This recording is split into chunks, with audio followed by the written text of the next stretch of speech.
Hello, hello, Cancer Collective. Ako po ito si James from James Tarot PH. Ito po ang inyong bonus reading para po sa inyong April Pera and Career.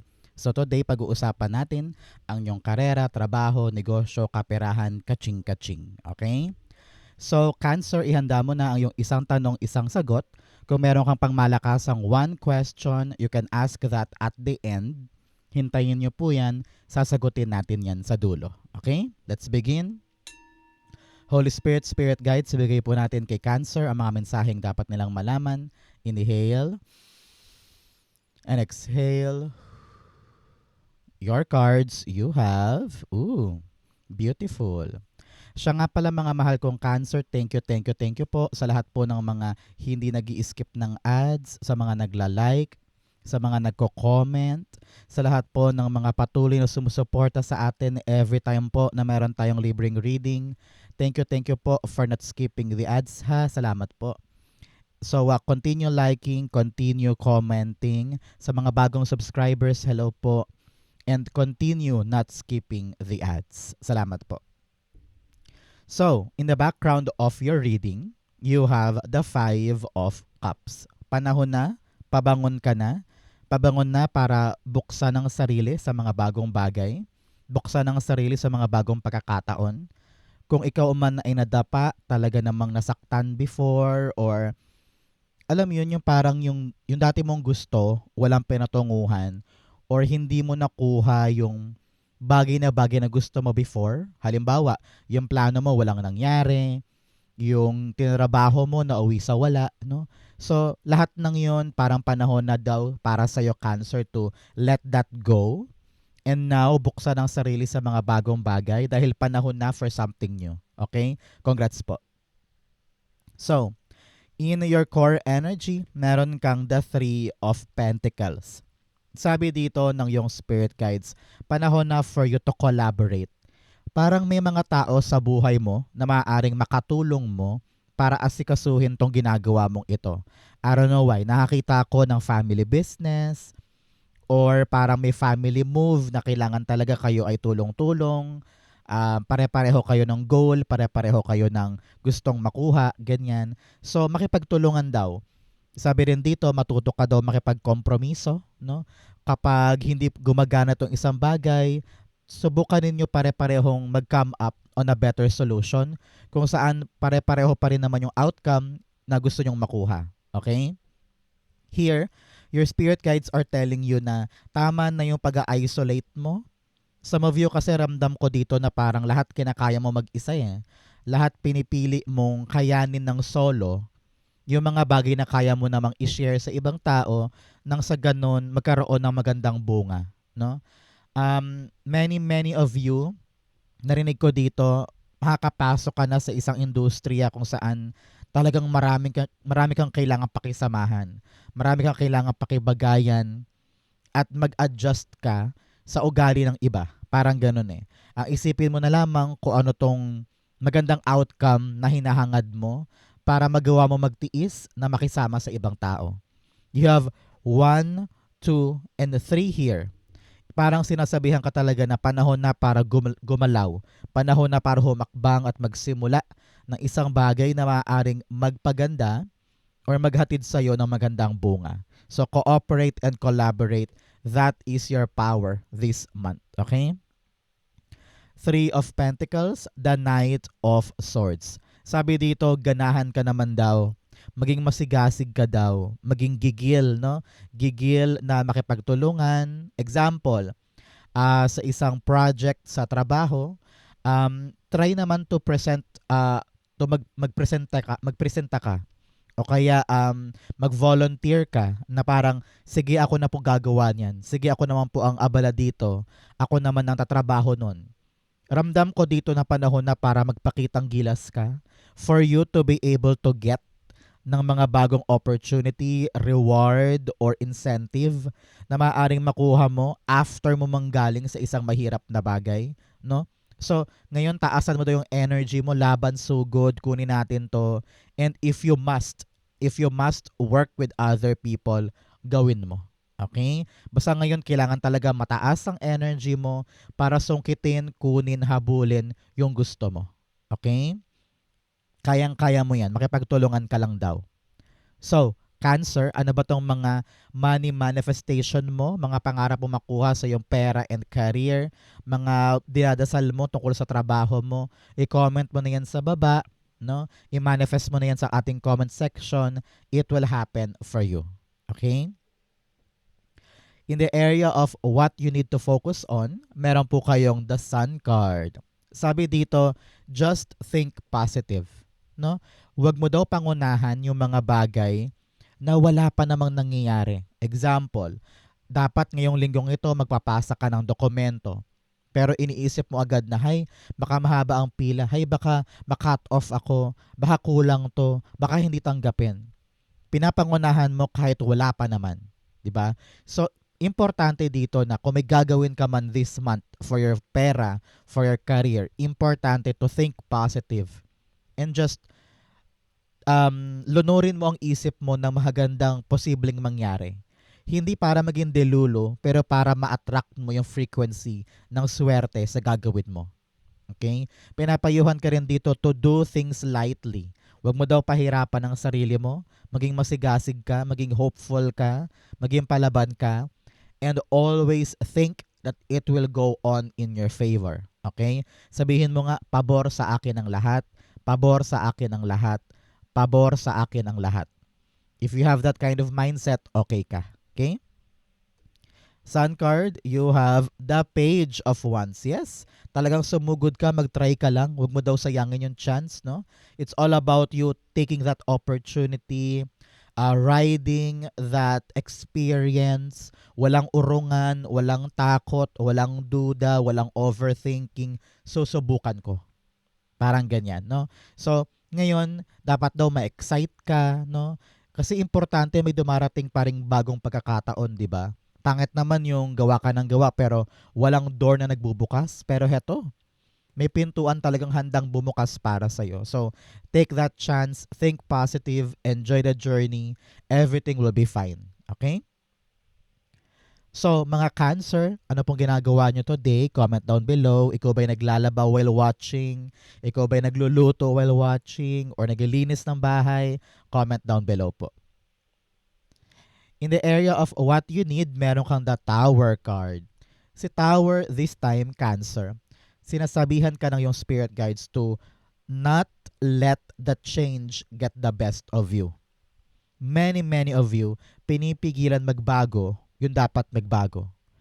Many rin sa inyo na naiirita or nag-aalala masyado kapag may pagbabagong nangyayari. No? Takot ka sa mga changes.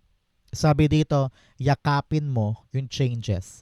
Kasi yan lang tanging paraan para talagang makuha mo yung mga bagong bagay. No? Kung punong-puno ang kamay mo, paano papasok yung bago? So, kapag may umalpas, kapag may natanggal, kapag may nawala, okay lang yun. Isipin mo lagi na ang mga pagbabago ay magdudulot sa akin ng great blessing. Example, nagbago bigla yung project. Isipin mo na lang na ay baka mamaya mas maganda pala yung gagawin namin. So, maybe kaya binabago na ngayon dahil baka ma-reject lang din to. So, panahon na para i-accept ko kung ano yung mga changes na yun. Halimbawa, nagbago din yung ruta mo sa trabaho dahil hinarangan yung isang kalsada dahil aayusin daw, no? So isipin mo na lang na mas safe na to soon, no? Kaya hindi ko na kailangan pa maburyong sa new traffic schedule ko, parang ganyan. So whatever changing in your life this week or this month, tanggapin mo lang yan kasi minsan wala tayong choice. Halimbawa din yung mga tumataas na presyo ng gasolina, mga mataas na presyo ng pagkain, di ba? Yan yung mga bagay ng pagbabago na hindi natin kayang baguhin, na wala tayong choice but to accept or be flexible, maging malleable, mag-adjust, di ba?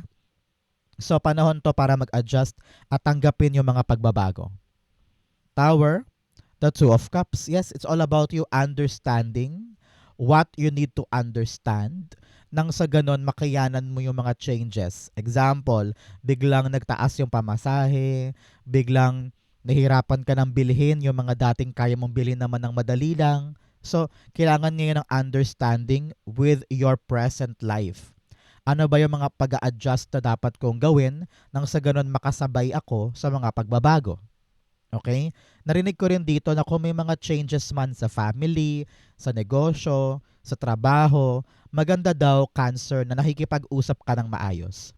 Okay? Kausapin mo, linawin mo, kung nahihirapan ka, sabihin mo, nang sa ganun meron kang kaagapay dun sa paghihirap na ito para meron kang angkla na nasasandalan mo para maka-get by ka doon sa changes. Example, nahihirapan ka sa pamasahe or sa trabaho dahil nga pasikot-sikot na ngayon, nag-iba halimbawa ng ruta, talk to your partner na parang, huy, tulungan mo naman ako para makapasok ako ng maaga. Parang ganyan. So, if you're having this clear communication, kayang-kaya mong daanan yung changes. Okay? In the area of what's affecting your current energy, you have the Two of Cups. Ramdam ko dito, Cancer. For some of you, very, very clear yung message sa akin na papasa ka sa isang trabaho. Parang ganyan eh. Kung meron sa inyo naghahanap ng job or career path, no, ramdam ko dito yung oo. At papasok ka na sa bagong community or bagong lugar na ito or trabahuhan na ito na marami kang dapat pakisamahan. So, this is like a new job, a new place, a new territory kung saan talagang nakuha mo yung matamis na oo, parang ganyan, no? Now, really, you need to put a lot of work. Kailangan talaga magsipag dahil nakita ko dito na marami kang dapat pakisamahan, marami kang dapat na pakibagayan, okay? Pero ang pinakamagandang tunog dyan, talagang nakuha mo yung matamis na oo. Sa'yo binigay, sa'yo inabot, tanggap ka na, no? Kung meron ka ba mga interview, parang dire-diretso na tayo sa ating training, kaya husayan mo nang sa ganun talagang makuha mo yung bunga na yan na matagal mong nais. Okay? For others naman dyan po na hindi naman naghahanap ng trabaho ngayon or wala sa estado ng resulta ng trabaho, pinapayuhan ka dito to talk to your family, talk to your partner about some financial issues. Halimbawa, kapos yung pera ngayon para sa pambili ng ganito or walang pambayad sa ganun. Mag-usap-usap daw kayo, magtulungan kayo nang sa ganun kung ano man yung gusto nyong goal na tumbukin ay mabilis nyong magawa. Halimbawa, ngayong buwan na to, kulang pala ang pambayad sa motor na hinuhulugan ni Mister, di ba? So, pag-usapan nyo kung saan kayo kukuha ng pambayad or panggastos, tulungan, no? Para ma-accomplish yung goal na yan. Okay? Two of Cups, the Knight of Pentacles. Yes, itong katulong mo na ito, halimbawa partner mo, kapatid mo, magulang mo, anak mo, mag-ano daw kayo, pareho kayong mag-usap ng malinaw, masinsinan, nang sa ganon yung plano nyo moving forward ay talaga namang matibay, doable, practical. Ano? Kasi kapag, narinig ko kasi kapag ikaw lang nagplano, minsan hindi practical. Pag ikaw lang nagplano, marami kang detalye na nakakaligtaan. So, importante dito na may kausap ka dapat. Someone that will understand kung ano yung punto mo, ano yung gusto mo, at makikita rin niya kung ano yung mali or kulang sa plano mo. No? So, makipag-usap ka halimbawa sa asawa mo, sa kapatid mo, sa best friend mo, para makita mo kung ano yung plot holes or mga kulang pa sa pinaplano mo. Kasi ngayon, importante dito, Cancer, na maganda yung plano, maganda yung andar, nang sa ganon hindi naman masayang yung bagong gagawin mo. So, mas importante ngayon na pinag-uusapan, pinag-nilayan nang masiguro mo na tama yung andar ng plano. Okay? In the area of your near future, meron kang the Queen of Cups. Kung ano man tong tinatrabaho mo dito, na talagang gigil na gigil kang asikasuhin, ilaban, ipanalo, makukuha mo siya in the near future. Okay? Ang tabayanan mo, 14 weeks or 14 months after watching this video, talaga namang maaangkin mo na itong bagay na pinaghihirapan mo. So, yung time period na yan na 14 weeks to 14 months, asahan mo that it will be given to you. Panalong-panalo ka, nasa kamay mo na yung matamis na bunga ng pinaghihirapan today. Kaya kung talaga namang nanghinayang ka, nasaktan ka sa mga bagay na nawala before, asahan mo na itong bagong yayakapin mo, panalong-panalo ka dyan. Congrats po. You're very, very in your best element, enjoying the fruit of your labor, at sobrang saya mo na hindi ka bumitaw, at sobrang saya mo na naipanalo mo, lahat ay sulit. Okay? Queen of Cups, the Knight of Wands. Yes, you're enjoying your life, no? Alam mo na kung ano yung bagay na para sa iyo, magpapaligaya sa iyo, at talagang may purpose ka, no? Alam ng puso mo at ng kilos mo kung ano talaga yung worthwhile. Example, in the near future, 14 weeks to 14 months, talaga namang stable na yung negosyo, and alam mo sa sarili mo na ito na yung pagkakakitaan ko for a very long time. Dito ako passionate, dito ako masaya, dito ako maligaya. Kumbaga stable ka na dun sa meron ka. Dahil alam ng puso mo that that is something that you really, really, really want. So congrats po. No, kitang-kita ko dito in the near future kung ano yung desire ng puso mo, maaabot mo. Kaya ma-excite ka, magalak ka. Napakagandang pagkakataon yan para sa'yo. Okay?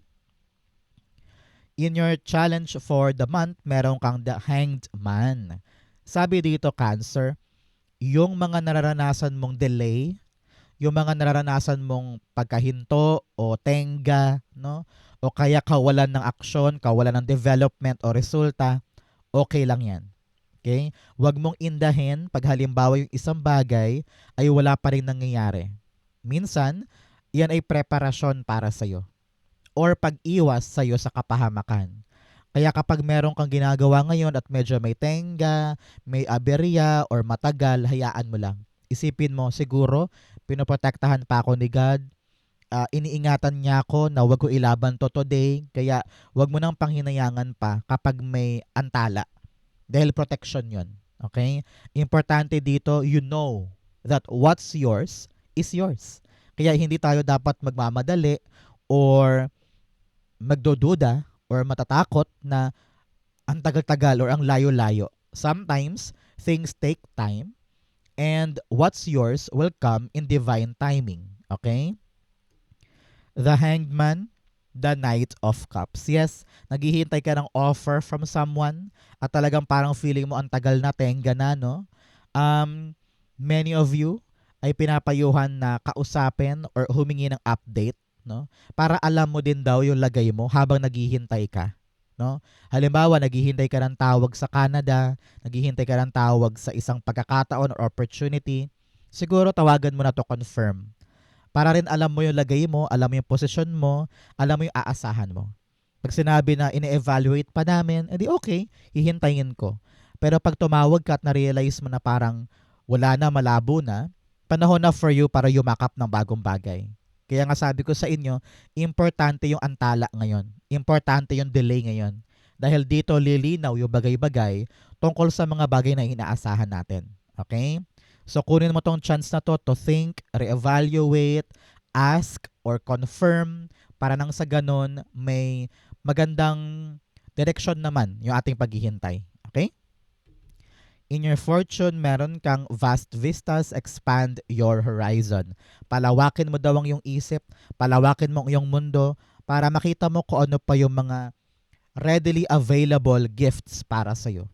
Kung nakatingin ka lang, example, ikaw ay nursing graduate, tapos walang mapasok ang trabaho, walang private or public hospital para sa'yo. So, yun lang kasi tinutumbok mo ngayon di ba? Yun lang ang para sa'yo. At gigil na gigil ka na, frustrated ka na dahil walang nangyayari. Pero kung lalawakan mo ang isip mo, lalawakan mo ang mundo mo, maaring makita mo na, ay may office job, ay may call center, ay may ganito pang ibang trabaho. Habang naghihintay ako, tenga ako sa gusto ko, why not open myself to other things na maaring for the meantime makatulong sa akin para mailaban ko yung gusto ko. At hindi ako tenga, parang ganon. No? So, lawakan mo isip mo para makita mo yung iba't ibang pintuan, iba't ibang option. Especially here in your fortune area, meron kang the Ten of Swords. Sabi dito, ending na daw ng pinaghihirapan mo. Parang puyat ka na pagod, latang-lata na yung katawan mo, pabalik-balik ka na, full of rejections. Many of you, pila sa iba't ibang trabaho para matanggap pero walay, di ba? Pero this is your sign. Alam ko naghintay ka ng sign, naghihintay ka ng konfirmasyon. Ito yon, ending na ng hardship sa bagay na yan. Rurok na to, dulong-dulo na to, and after watching this video, makakarinig ka ng good news or balita or bagong pintuan, bagong pag-asa tungkol sa isang bagay na magpapabangon sa'yo. You will realize na hindi pa pala huli ang lahat at meron pa akong tsansa sa isang bagay. Halimbawa, ikaw ay naghahanap ng work, halos 10 araw ka na naghahanap, biglang boom, may tumawag na isa. O kaya biglang boom, paglingon mo, may available job doon, pagpasok mo, available sila, tanggap ka. Parang ganyan, no? So, wag mo laging isipin na ending na to. Meron pang bagong mangyayari na magpapasigla sa'yo. Okay? Congrats po. Ten of Swords, the Judgment card. Yes, new life, new beginning. Tingnan mo naman, no? Sa mga pagkadusa mo, pagkalugmok mo, nagdasal ka. Sabi mo, God, ikaw na bahala. God, give me what I want. God, ibangon mo ko. Babangon ka na. This is you lifting your energy, lifting your spirit, and accepting this new opportunity or new destiny para sa'yo. Ito ay Cancer 2.0. Ito ay Cancer New Life, no? Talaga namang papasukin mo sa buhay mo yung mga bagong bagay na magpapaalis sa'yo sa kalbaryong ito. Congrats po. Narinig ko yun, dasal mo, napakinggan. Congrats, okay? In your divine messages, meron po kayong you and your loved ones are safe. Wow. Isa pong malaking garantiya ito na ikaw, pati mga kamag-anak mo, loved ones mo, ay safe today. Congrats po. In your divine messages, meron kang the Ace of Cups. Sabi dito, Cancer, importante na maligaya ka.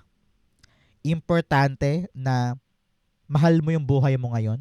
Alam ko na marami kang problema, marami kang mga nais na makuha, marami kang mga frustration sa buhay, pero wag mo daw kalimutan lagi na maging masaya, be with the company of the people that you love, makipag-banding ka, go out, no, explore, and always make sure na happy ka.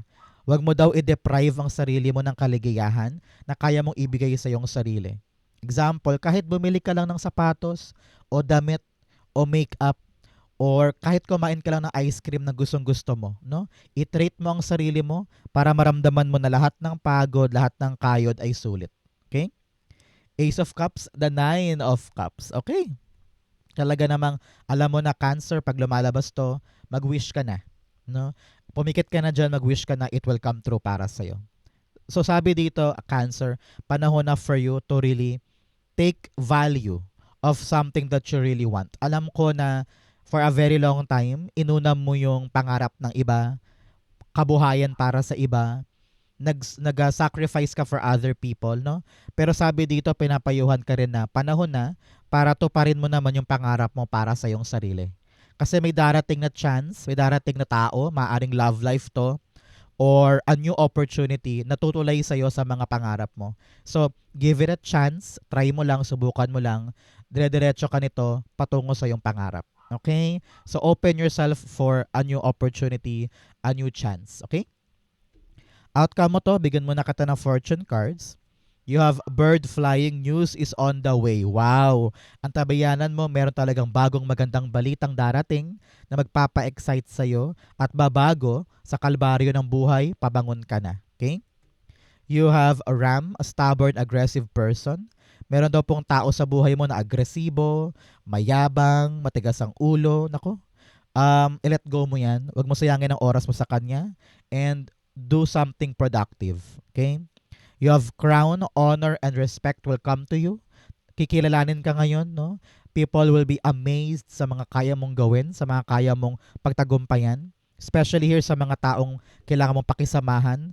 Mararamdaman mo na nirespeto ka nila, tinitingala, pinapakinggan. Okay? You have wreath sorrow over a loss. Sabi ko nga, marami kang mga bagay na pinapanginayangan, mga iniiyakan, pero panahon na to for you to move on and find the new things na magbibigay sigla para sa'yo. Okay? Ang outcome ni Cancer for April para and career, the Nine of Pentacles. Yes, it's all about you. Enriching yourself. Panahon na para ibangon ang sarili from loss, from pagka-upos to gaining more. Tingnan mo naman, no? Ang ganda ng contrast. Ito yung feeling mo ngayon, pero ito yung ending mo.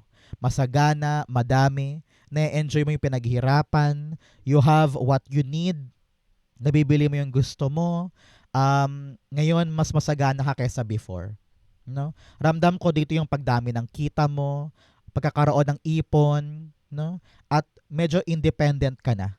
What you want is something na hindi mo na kailangan pang ipagpaalam kung kanino. Parang meron ka ng pansarili and you can provide for yourself. Congrats po. Nine of Pentacles, the Eight of Swords.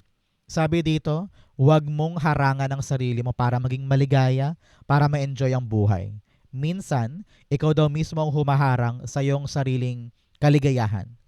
Nag-overthink ka, nag-overanalyze ka, iniisip mo hindi mo kaya, iniisip mo hindi ko deserve, no? So baguhin natin yan. Love yourself even more and give yourself the chance to be happy, to enjoy, to buy the things sa gusto mo, at talagang manamnam mo yung pinaghirapan mo. Okay? Huwag mo i-deprive ang sarili mo, Cancer. Okay? So, dumako na tayo sa yung isang tanong, isang sagot. Mabilisan lang to, Cancer. Close your eyes and think of your one question. Okay? Inhale and exhale the answer to your question. You have the Magician card, the Ace of Cups, and the Seven of Pentacles. Beautiful. At the bottom of the deck, the World card. Beautiful, beautiful, beautiful. Your spirit guides are asking you, Cancer, to complete. Kompletuhin mo na daw yung bagay na yan at tapusin na, no? Narinig ko dito na panahon na para kumilos ka for something new. New level, new life. Kung mawala ka sa yung shell, kung talagang gusto mo magkaroon ng good outcome yung question mo. Here, your spirit guides are telling you, kayang-kaya mo. You are the magician. You can create, you can build, you can make things happen. Walang imposible sa'yo. Okay? You need to really ask your heart. Puso mo ulit to, Ace of Cups. Oh. Talagang sinasabihan ka na pakinggan ang sarili. Alam mo kung ano yung magpapaligaya sa'yo. Alam mo kung ano yung para sa'yo. So, wag mo daw i-deprive ang sarili mo sa mga bagay na alam mong katanggap-tanggap sa sarili. Okay? And things that you're waiting for will arrive now. No? Sobrang saya ng puso mo dahil nagawa mo at nagbunga lahat ng pinaghirapan before. Sabi ko nga, may completion, may success, acknowledgement, tagumpay dito. Dahil naipanganak mo or nagbunga na yung mga tinrabaho, kaya magre-rejoice ka. I'm feeling that you're gonna be very, very happy with this decision. Okay? Kung ang question mo yes or no, the answer is yes. Malaking yes. Hinog na, panahon na para aksyonan, and you're gonna be very, very happy sa resulta nito para sa'yo. Okay? Congrats po. Cancer, yan po ang inyong isang tanong, isang sagot. Ganon din po ang inyong pera and career reading for April. Saan po kayo nakaresonate? Comment below. Babasahin ko po yan. Thank you, Holy Spirit, Spirit Guides, for the clarity and messages na dapat malaman ng mga Cancer today. Thank you po for watching hanggang dulo. I love you. This has been James for James Tarot PH. God bless everybody.